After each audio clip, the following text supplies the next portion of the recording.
Good morning, everybody, and thank you for those very kind words, Tina. And I just want to start by congratulating you. I just think that a mission like this for Ireland and for the world is absolutely fantastic.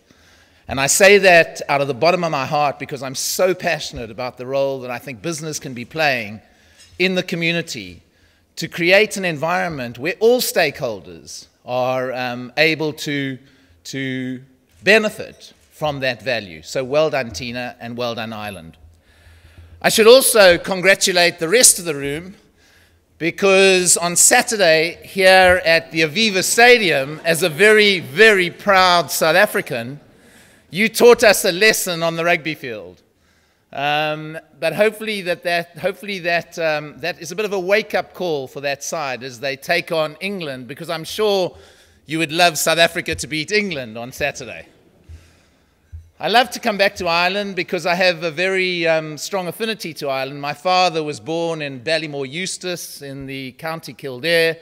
So I suppose as he watched the game on Saturday, he too had a wry smile in his face as Ireland beat South Africa. However, I'm not here to talk about the rugby. What I am here to talk about is the role of purpose, or call it sustainability, in organizations and business today. Now, I do have a point of view on this issue, and that point of view is driven very much by my viewpoint. And my viewpoint was 26 years working for an organization called Unilever, which really tried and continues to try to put purpose right at the center of everything that it does. And I use the word try very selectively, because I don't think any of us have got it right yet. I don't think any of us have still been able to show how if you put purpose at the center of everything that you do, it will contribute and drive growth and profitability.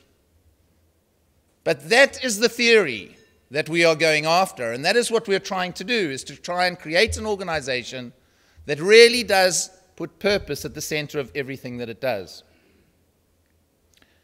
And we're learning, and Unilever is learning along the way. And so what I say to you today is not a completed journey. It's a bit like running a marathon. You get to the 32K mark, and if you haven't trained very well, you can hit the wall. So we've still got a good couple of Ks to go before we're able to even prove the point that putting purpose at the center of everything you do will drive growth and profitability in the organization. However, the other point of view is one around capitalism and what I call capitalism 1.0. Now, don't get me wrong. I want to talk to you from a place of abundance today, not from a place of scarcity. And don't get me wrong, capitalism, I think, has been good for us. If we look at the last 100 years and the growth that has taken place in the world, levels of poverty are not like they were 100 years ago. Medical advances have been amazing. Adult literacy rates are much higher than they ever were. So growth and capitalism has been good. However, the last 10 to 15 years, we've seen capitalism and our trust in capitalism 1.0 has been eroded. It's been eroded through the scandals that we read in the press, probably one every 2 or 3 months from the business community. It's been eroded by the fact that the business community and capitalism 1.0 has probably not been conscious of the impact that it's had on the environment and the limits that this planet has. Carbon emissions have only gone up over the last 50 years.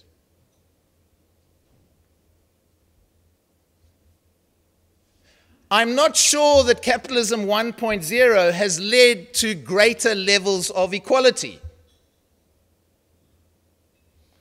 when I think that there are probably about 85 individuals in the world who earn the equivalent of 3.5 billion people at the bottom end of the pyramid.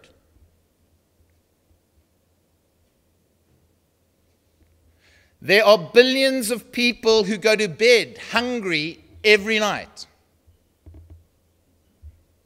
There are millions of children whose growth is stunted at the age of 5 as a result of malnutrition.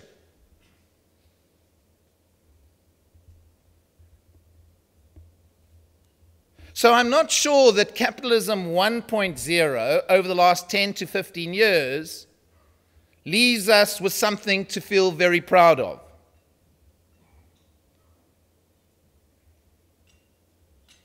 However, we are human beings, and human beings are capable of amazing stuff. And I think that there's a time for capitalism 2.0 to begin to emerge. A more conscious, a more caring form of capitalism. And as was stated earlier, we're talking this morning, or I'm talking this morning, to leaders, individuals who take the final decision, individuals who can sway and influence the way in which their businesses can be run. And are you as leaders thinking about a new, conscious, caring form of capitalism? A form of capitalism which I think is really, really exciting. A form of capitalism where all stakeholders associated with your business get some value out of it. I read a statistic the other day that in 1980, the CEO to lowest paid worker ratio in the States was 1:82. Today, it's 1:350. That's not sustainable. That's not sustainable. Other factors that I think would drive one to think about a more conscious and caring form of capitalism and the way in which we run businesses are the following. Social media. Social media has given power to you and I, the people. If the Industrial Revolution empowered companies, the social revolution has given you and I the power to decide which brands, products, and services we'll buy and whose we will not buy, and tell all of our 300 friends on Facebook why we won't buy it.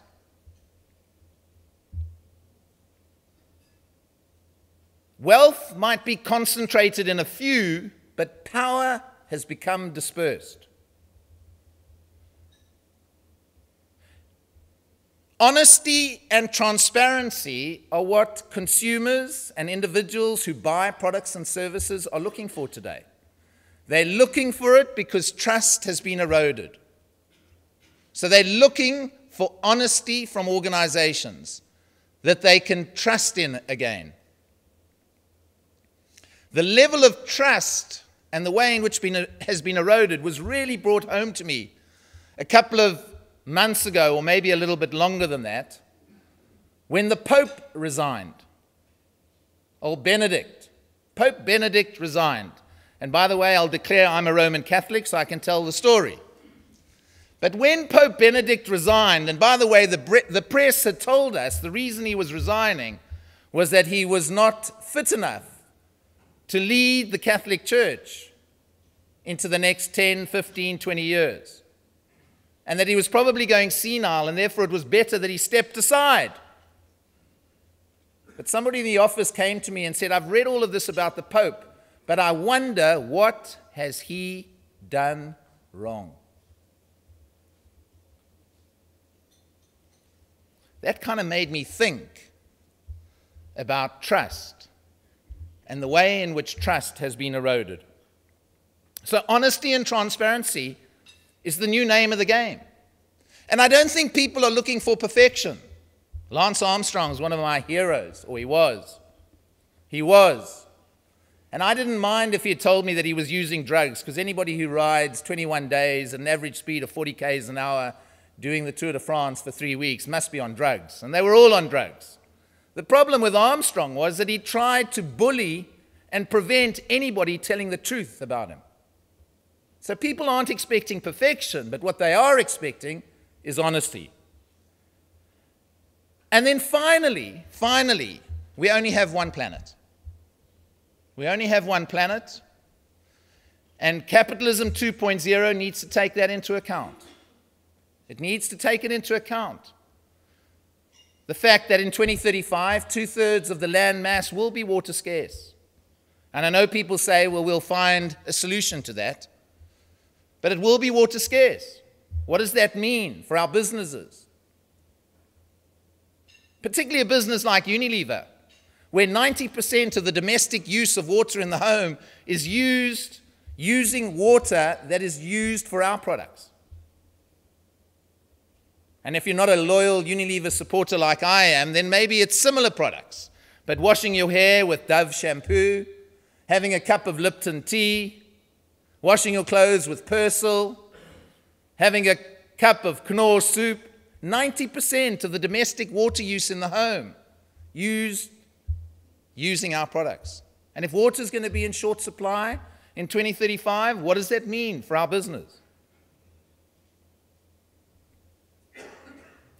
And so I suppose these factors and an accumulation of these factors led probably to about 4 years ago, when Paul Polman was appointed CEO of Unilever, for him to kind of reflect on and resurrect the purpose of Unilever.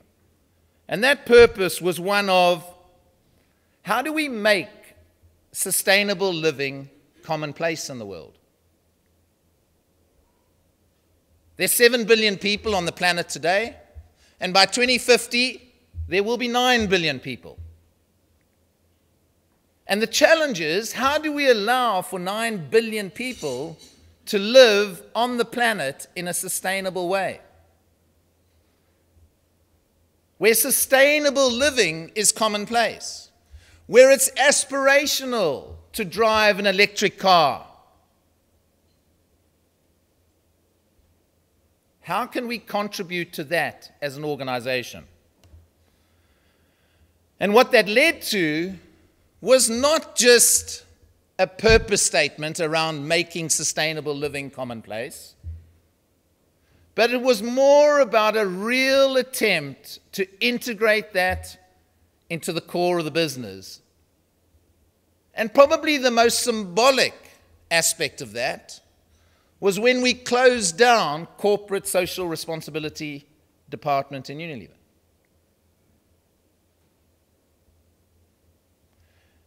And what we did was to say, right, if we want to make sustainable living commonplace in the world, how are we going to do that, not through corporate social responsibility, but through the livelihood of the business, and that's our brands. And that's our brands. And so therefore, we tried to quantify what we meant by making sustainable living commonplace. Because I see many purpose statements today in the world, but I'm not sure whether they've been quantified. And I'm not sure whether there's a strategy which shows how you're going to achieve that. And by the way, how that might drive growth and profitability in the organization. And so for us, it was to say, well, what does making sustainable living commonplace mean? It means how through our brands can we improve the health and well-being of 1 billion people? Millions of kids die of diarrhea, a preventable disease. We have a brand called Lifebuoy. And that brand is a medicinal brand, which if we were able to teach children to wash their hands after they've been to the toilet, they wouldn't die of diarrhea. It's preventable. No children in the world should die of diarrhea.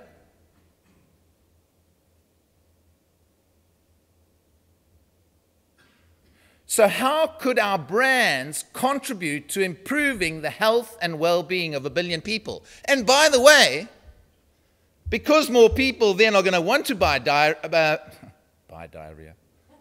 are going to want to buy Lifebuoy, it will grow and it'll be profitable. How can we enhance the self-esteem of women?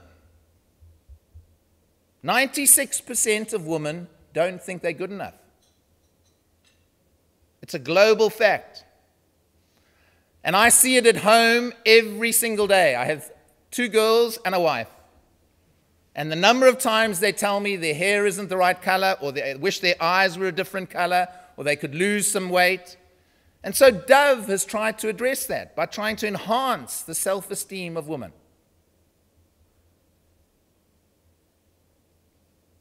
Apart from the health and well-being and improving that of 1 billion people, the other big target was, how do we reduce our environmental impact, particularly in the area of water and greenhouse gases?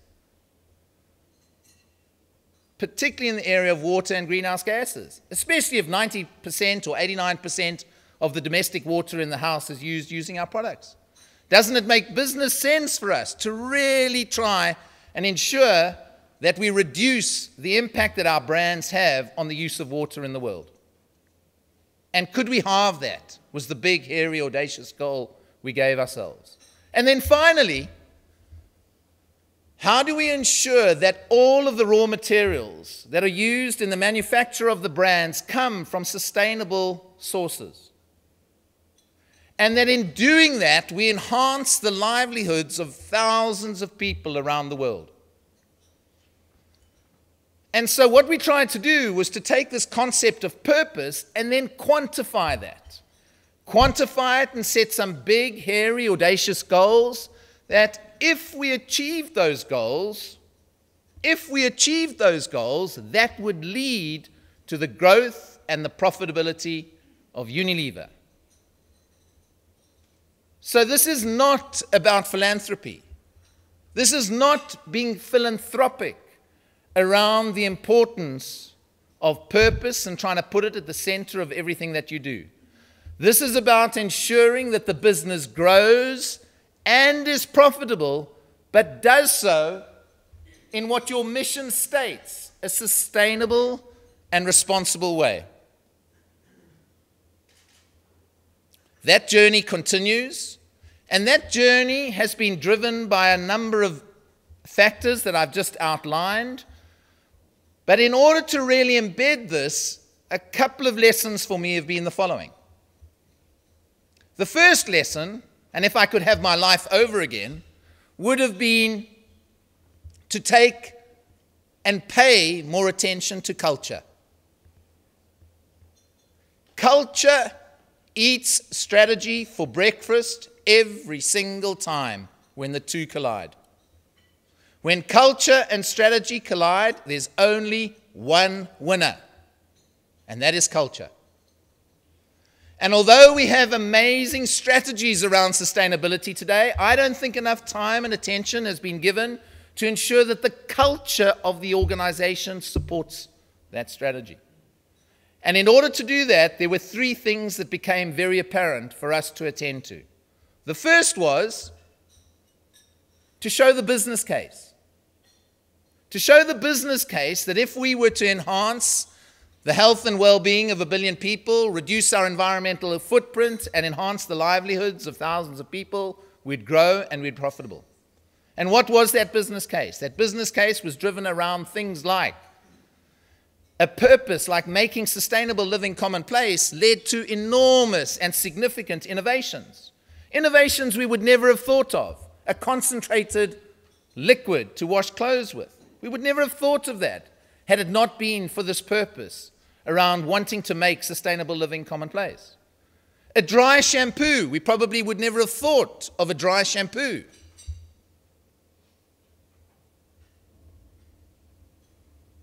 A medicinal soap in Lifebuoy and the contribution that that could make. Our desire to reduce salt in the food products. These have all led to different innovations which have been good for the business over the last 4 or 5 years. Our ability to attract and retain talent has never been as good as it is today, Because good people, and I'm talking about good people, they want to work for something different. They want to work for an organization that is playing a leading role in influencing society. That's where they want to go. And we as Unilever really did experience that. Our levels of engagement went through the roof. There were cost benefits to doing this, particularly in the supply chain. But I wish we had monetized that a little bit better. So getting the business case right is very, very important. And if I had my life over again, I would have made more effort to show employees what the business case was, and not leave that to just being understood at the more senior levels in the organization. The second key learning was the importance of driving this purpose through the infrastructure of the organization, hardwiring it into everything we were doing, hardwiring it into everything that we did. That's policies and processes. So there was a time that you could do a brand strategy in Unilever without any reference to making sustainable living commonplace. You can't do that anymore because it's now embedded in the brand strategy process. And every brand needs to have a purpose, and a purpose which is trying to achieve making sustainable living commonplace.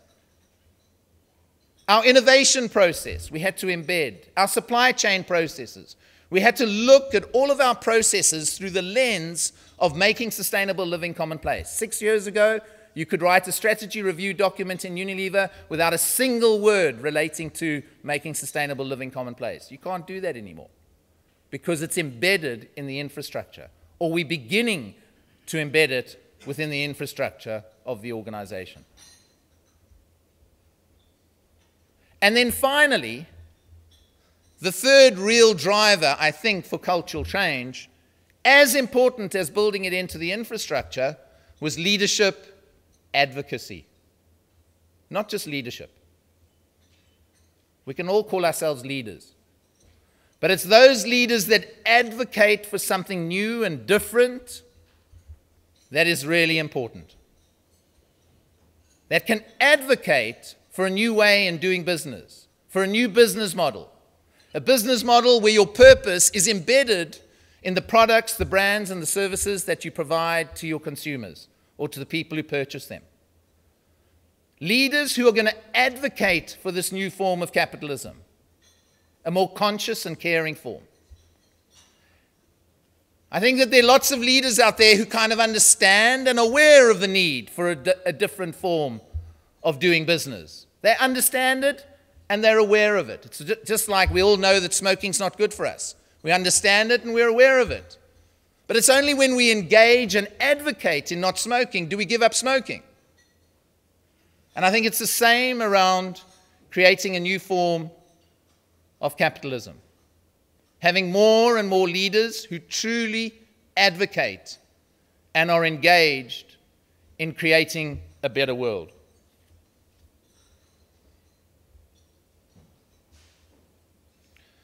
And what do I think are those attributes for some of those new leaders that we begin to see? I think the first is one around courage. It's about having the courage to be able to stand up and advocate for this new way of doing business. It's for leaders who think more systemically about the problems that they face. And that problems are not going to be solved purely by the business community, but will be solved, and the challenges that we face will be addressed through a much more collaborative effort between business, civil society, and government. So cross-sector collaboration and thinking systemically about these issues, and not thinking that civil society or government or business alone can meet these challenges. And individuals who are purposeful, leaders who are purposeful. I think it was Mark Twain who said, the two most important days in your life, the day you were born and the day you find out why you were born. And as leaders in the Irish business community, have you answered that question? Have you answered the question, why was I born? So in conclusion, my appeal today, my advocacy is one of how do we create a more conscious and caring form of capitalism? A form of capitalism that is driven by a business case. A form of capitalism that is this purpose that you have is embedded within the infrastructure of your organizations. And a form of capitalism where leaders are advocating for purpose, for businesses where profit and growth truly, truly does follow purpose. It was Winston Churchill who said, you can earn a living by getting, but you earn a life by giving. And as leaders, are we going to live? Yes, we're going to live. Are we going to love? Yes, we're going to love. But are we going to matter? Thank you.